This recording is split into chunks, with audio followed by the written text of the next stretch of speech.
Dream flix India में आपका स्वागत है। दोस्तों, आज से हम मॉन्स्टर वर्स सीरीज की शुरुआत करने जा रहे हैं और वन बाय वन हम सभी मॉन्स्टर मूवीज को एक्सप्लेन करेंगे। तो चलिए मॉन्स्टर वर्स सीरीज की पहली मूवी गॉडजिला को शुरू करते हैं। मूवी की शुरुआत फ्लैशबैक से होती है। कुछ वर्कर्स माइन में काम कर रहे हैं। इन्हें यहाँ रेडिएशंस महसूस होती है। पहले तो वो इसे यूरेनियम सोर्स समझकर बहुत खुश हो जाते हैं। बड़ी बड़ी मशीन से खुदाई शुरू कर देते हैं, पर अचानक जमीन अंदर धंसने लगती है और एक केव यानी गुफा सामने आती है। डॉक्टर इशिरो सेरिजावा अपनी टीम के साथ केव के अंदर जाते हैं और यहाँ इन्हें एक बहुत बड़े जीव का स्केलेटन नजर आता है। आगे बढ़ने पर इन्हें पता चलता है ये कोई स्केलेटन नहीं, सचमुच का जीव है जो सालों से यहाँ सो रहा था, पर इनके रेडिएशंस की वजह से जिंदा हो गया है। अब वो जीव वहां से गायब हो जाता है और ये निशान बता रहे हैं कि वो समुंदर में चला गया है। इसी बीच जापान में साइंटिस्ट जो ब्रॉडी के न्यूक्लियर प्लांट के आसपास के इलाके में भूकंप के झटके आ रहे हैं और अगर ऐसा चलता रहा तो इसे अपनी फैक्ट्री बंद करनी होगी। अब ये अपनी वाइफ सैंड्रा से कहता है ये भूकंप के झटके किसी बड़े खतरे का संकेत हो सकता है, मैं पता लगाता हूँ, तब तक तुम प्लांट जाकर न्यूक्लियर रिएक्टर संभालो। ब्रॉडी इस भूकंप के बारे में पता लगाने की कोशिश करता है। कुछ मालूम नहीं पड़ता तो ये फिलहाल प्लांट बंद करने का फैसला लेता है। इसकी वाइफ सैंड्रा रिएक्टर में मौजूद है। एक बार फिर भूकंप के झटके आते हैं जिसकी वजह से रिएक्टर चैम्बर में ब्लास्ट हो जाता है। ब्लास्ट की वजह से टॉक्सिक गैसेस लीक हो जाती हैं। ब्रॉडी सैंड्रा को बचाने दौड़ता है, पर सैंड्रा इशारा करती है कि ये दरवाजे बंद कर दे वरना सभी मारे जाएंगे। ये ना चाहते हुए भी ऐसा कर देता है और सैंड्रा इसकी आंखों के सामने मर जाती है। रेडिएशन की वजह से पूरा प्लांट तबाह हो जाता है और इनका बेटा फोर्ड भी अपने स्कूल से ऐसा होते देखता है। अब कहानी 15 साल आगे बढ़ती है। फोर्ड अब यूएस नेवी में है। 14 महीने के मिशन के बाद ये अपनी वाइफ एल और बेटे सैम के पास वापस लौटता है। अब एल को फोन आता है कि फोर्ड के पिता को पुलिस ने अरेस्ट कर लिया है, लेकिन फोर्ड तो उनसे नफरत करता है क्योंकि वो आज भी मानता है कि इसकी माँ की मौत उनकी वजह से हुई थी।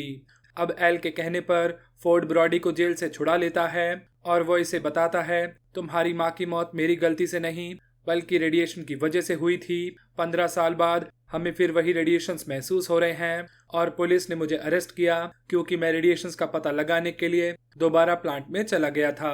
अब ब्रॉडी बताता है मुझे उस जगह जो ऑडियो टेप फ्रिक्वेंसी मिली है वो किसी बड़े खतरे का संकेत है। मुझे उस प्लांट में दोबारा जाना होगा ताकि मैं साबित कर सकूं कि 15 साल पहले जो हुआ वो महज एक हादसा नहीं था।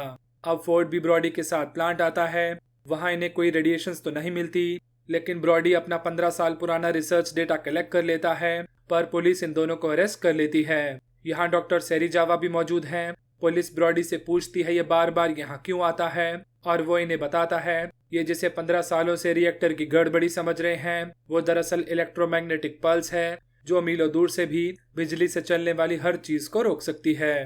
प्लांट के अंदर सेरिजावा की टीम रेडियो एक्टिव स्टोन जैसी दिखने वाली इस बड़ी सी चीज पर एक्सपेरिमेंट कर रही है। अचानक मूवमेंट देख ये उसे इलेक्ट्रिक शॉक देते हैं और पत्थर के टूटते ही वहां से एक मॉन्स्टर क्रिएचर बाहर आता है और इन पर इलेक्ट्रिक रेडिएशंस फेंकते हुए प्लांट को तबाह कर आसमान में उड़ जाता है। अगले दिन कैप्टन रसल डॉक्टर सेरिजावा को अपने साथ ले जाते हैं। ब्रॉडी और फोर्ड भी इनके साथ हैं, लेकिन इस हादसे में ब्रॉडी बहुत जख्मी हो गया है। अब नेवी एडमिरल विलियम स्टेंस इन्हें बताते हैं ये कोई आम क्रीचर नहीं है। जब आसमान की रेडिएशंस कम होने लगी तो वो समुद्र के नीचे जाकर कोर से रेडिएशंस खींचने लगा। डॉक्टर सेरिजावा बताता है हमारी कंपनी मोनार्क को भी इसी क्रीचर को ढूंढने के लिए बनाया गया था, पर वो हमें कभी मिला ही नहीं। 15 साल पहले वो समुद्र के रास्ते जापान जा पहुंचा और वहां डॉक्टर ब्रॉडी के प्लांट से रेडिएशन चुराने लगा जिसे हम अब तक भूकंप समझ रहे थे। असल में वो ये जीव था। अब एडमिरल इस जीव को नाम देते हैं मैसिव अनआइडेंटिफाइड टेरेस्ट्रियल ऑर्गेनिज्म यानी म्यूटो। डॉक्टर सेरिजावा और डॉक्टर ग्राहम फोर्ड को बताते हैं 1954 में जो डीप सी एक्सपीडिशन हुआ उसने गॉडजिला को जगा दिया। उसके बाद लेट 1950s में जो भी न्यूक्लियर टेस्ट हुए वो असल में कोई टेस्ट नहीं बल्कि गॉडजिला को मारने की नाकाम कोशिशें थी। अब सेरिजावा को समुद्र से फिर वही रेडिएशंस दिखाई देती हैं। फोर्ड इन्हें बताता है इसके पिता ब्रॉडी ने एकोलोकेशन यानी जीवों की पुकार को समझ लिया था और इसका मतलब था कि म्यूटो किसी और जीव से बात करने की कोशिश कर रहा है। अब न्यूज में दिखाते हैं ये क्रीचर पूरी हवाई शहर में तबाही मचा रहा है। उसे रोकने गॉडजिला आ जाता है। दोनों के बीच एक छोटी सी फाइट होती है। फिलहाल तो म्यूटो पानी में वापस चला जाता है, पर इन्हें ये नहीं पता कि वो अपने जैसे एक और साथी को मदद के लिए बुला रहा है। अब डॉक्टर ग्राहम बताती हैं, बहुत साल पहले हमें 2 अंडे मिले थे। हमने उन्हें नेवाडा में बाकी न्यूक्लियर वेस्ट के साथ स्टोर कर लिया। एक अंडे से वही क्रीचर निकलकर जापान चला गया, पर दूसरे अंडे, जिसके बारे में किसी को कुछ नहीं पता था, उसे दरअसल यूएस फोर्सेस द्वारा एक सीक्रेट जगह पर रखवा दिया गया था। अब ये वहां जाकर चेक करते हैं, पर वो अंडा भी अब फूट चुका है, यानी अब 2 म्यूटोज आजाद घूम रहे हैं। अब दूसरा क्रीचर दिखाया जाता है जो फिलहाल किसी और शहर में तबाही मचा रहा है। डॉक्टर सेरिजावा इसकी फुटेज में देखता है, इस क्रीचर के तो पर ही नहीं है और ये पहले वाले से कहीं ज्यादा बड़ा है। और अब इन्हें पता चलता है कि ये क्रीचर फीमेल है और पहले वाला क्रीचर मेल था। अब फोर्ड यूएस नेवी की एक टुकड़ी के साथ क्रीचर को रोकने जाता है। एडमिरल उन दोनों को न्यूक्लियर बॉम्ब से उड़ाना चाहता है, पर उसका सलाहकार कहता है न्यूक्लियर रेडिएशन से तो उन्हें ही फायदा होगा, उनकी एनर्जी और बढ़ जाएगी। पर एडमिरल को लगता है उनके पास और कोई चारा नहीं है, इसलिए इतना रिस्क तो लेना ही होगा। अब दोनों म्यूटोज रेडिएशन लेने के लिए समुद्र के नीचे जाते हैं और दूसरी तरफ गॉडजिला इन्हें मारने आता है। अब यूएस नेवी भी न्यूक्लियर बॉम्ब लेकर सैन फ्रांसिस्को पोर्ट पहुंचते हैं, लेकिन तभी मेल क्रीचर समुद्र से निकलकर पोर्ट तक पहुंच जाता है और बॉम्ब को लेकर उड़ जाता है, क्योंकि इस बॉम्ब से उन दोनों को अनलिमिटेड रेडिएशन एनर्जी मिलने वाली है। यानी अब नेवी का प्लान फेल हो चुका है। सभी का मानना है सिर्फ गॉडजिला ही अब इन्हें इन दोनों क्रीचर से बचा सकता है। अब मेल म्यूटो शहर में तबाही मचा रहा है और उसे रोकने गॉडजिला आ जाता है। इन दोनों मॉन्स्टर्स की लड़ाई में पूरा शहर तबाह हो रहा है। अभी मेल म्यूटो अकेला है, इसीलिए गॉडजिला उस पर काबू पा लेता है, लेकिन तभी फीमेल म्यूटो भी आ जाता है और अब गॉडजिला अकेले इन दोनों का मुकाबला करने में नाकामयाब होता नजर आता है।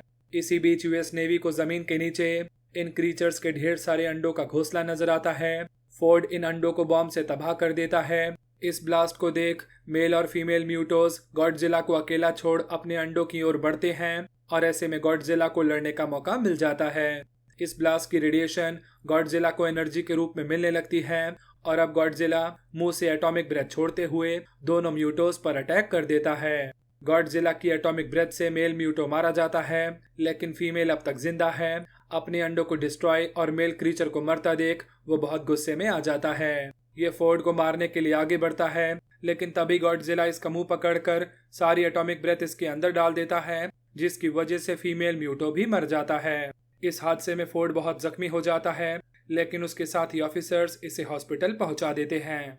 अगली सुबह गॉडजिला को इस तरह पड़ा देख सबको लगता है कि वो मर गया, पर वो कुछ देर बाद उठ खड़ा होता है और चुपचाप समुद्र में वापस चला जाता है, क्योंकि वो यहाँ किसी को नुकसान पहुंचाने नहीं, बस उन दोनों क्रीचर्स को मारने आया था। अब गॉडजिला के जाते ही फिल्म के आखिरी सीन में फोर्ड और एल को दिखाते हैं और इनके हक के साथ मूवी का द एंड हो जाता है। आपको ये कहानी कैसी लगी हमें कमेंट करके जरूर बताइएगा। वीडियो अच्छी लगी हो तो इसे लाइक कीजिएगा, इसका लिंक अपने दोस्तों के साथ शेयर कीजिएगा। हम मॉन्स्टर वर्स मूवीज की सभी स्टोरीज एक एक करके लाते रहेंगे, तो अगर आपने हमारे चैनल को सब्सक्राइब नहीं किया है तो प्लीज कर दीजिएगा। मिलेंगे अगली वीडियो में एक नई कहानी के साथ, तब तक के लिए गुड बाय।